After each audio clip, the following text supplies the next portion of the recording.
It is possible that North Korea's leader, Kim Jong-un, and perhaps even some subjects of his despotic rule, would rather be obliterated than give in. It would not be the first time that a quasi-religious movement turned suicidal. New York. The absurdity of the North Korean dictatorship is easy to caricature. Kim Jong-un, with his 1930s SS-style pudding bowl haircut cultivated, it is claimed, to make him resemble his grandfather, Kim Il-sung, the regime's founder. His antiquated Mao suit, and his short, plump body, is almost like a cartoon character himself. Officially regarded as an omnipotent genius, he is worshipped like a god and shown constantly surrounded by people, including his highest military officers festooned in medals, laughing or clapping, or shouting hysterically. Jongpeng Getty Images VCG Getty Images SOPA Images Getty Images. As we know, of course, life in North Korea is anything but amusing. Periodic famines devastate the population. Up to 200,000 political prisoners are kept as slaves in brutal labor camps, where they are lucky if they are not tortured to death.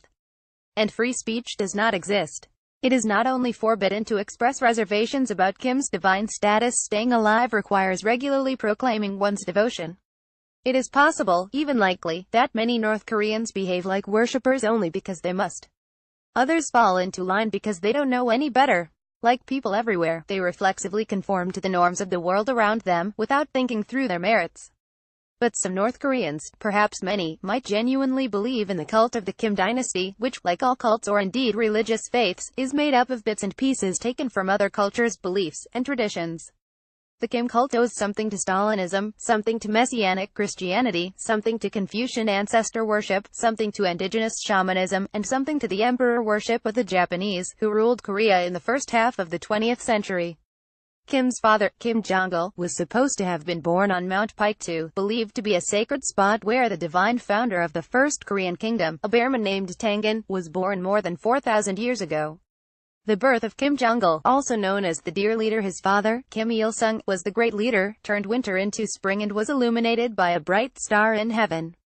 All of this might sound zany, but the stories of miracles in any faith invariably do. What matters is that people believe them. In this respect, North Koreans are no weirder than believers anywhere else. There are often good reasons why certain beliefs have a strong appeal. Islam and Christianity found ready converts among outcasts and the oppressed because they offered equality in the eyes of God. The North Korean faith is altogether less inclusive. Indeed, at its core is a sense of ethnic purity, a feeling of sacred nationalism that must be defended at any cost against hostile forces. Help us improve our news site by giving us feedback. Click here. Like Poland, which has a strong Christian self-image of national martyrdom, Korea has a history of being dominated by greater powers, mainly China, but also Russia, and, most notably since the brutal invasions of the 16th century, Japan. The Americans are latecomers, but official hatred of American imperialism in North Korea stems not only from the savage Korean War, but also from the long memory of foreign oppression. Domination by outside powers created poles of collaboration and resistance in Korean history. Some of the ruling classes in various Korean kingdoms cooperated with the foreign powers, and some struggled against them. This resulted in deep hatreds among Koreans themselves. Kim Il-sung began his career as a collaborator. He was handpicked by Stalin to be a puppet communist leader in the north. This made the legend of Kim as a resistance hero against the Japanese during World War II, and later against the Americans and their South Korean collaborators, all the more important. North Korean nationalism, with its cult of self-reliance known as Juche, is as religious as it is political. Defending the Kim dynasty, built up as a symbol of Korean resistance to foreign powers, is a sacred task. And when the sacred takes over politics, compromise becomes almost impossible. People can negotiate over conflicting interests, but not over matters that are considered holy.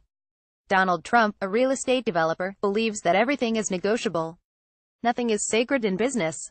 His idea of making a deal is to overwhelm the other party with bluff and intimidation, hence his promise to totally destroy North Korea. Promise, by the way, that would mean more than 20 million dead. It is hard to imagine how Kim Jong-un, as the divine defender of his people, could be persuaded by such bluster to negotiate. It is possible that Kim, and perhaps even some subjects of his despotic rule, would rather be obliterated than give in.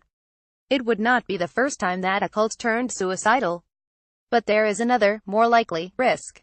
Because Trump's hostile tweets and swaggering public utterances are usually followed by more cautious statements from senior members of his cabinet, Kim might not take them seriously.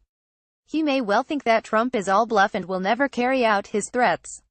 This might prod Kim into taking some reckless action, aiming a missile at Guam, for example, to which the U.S. would feel it must respond in kind.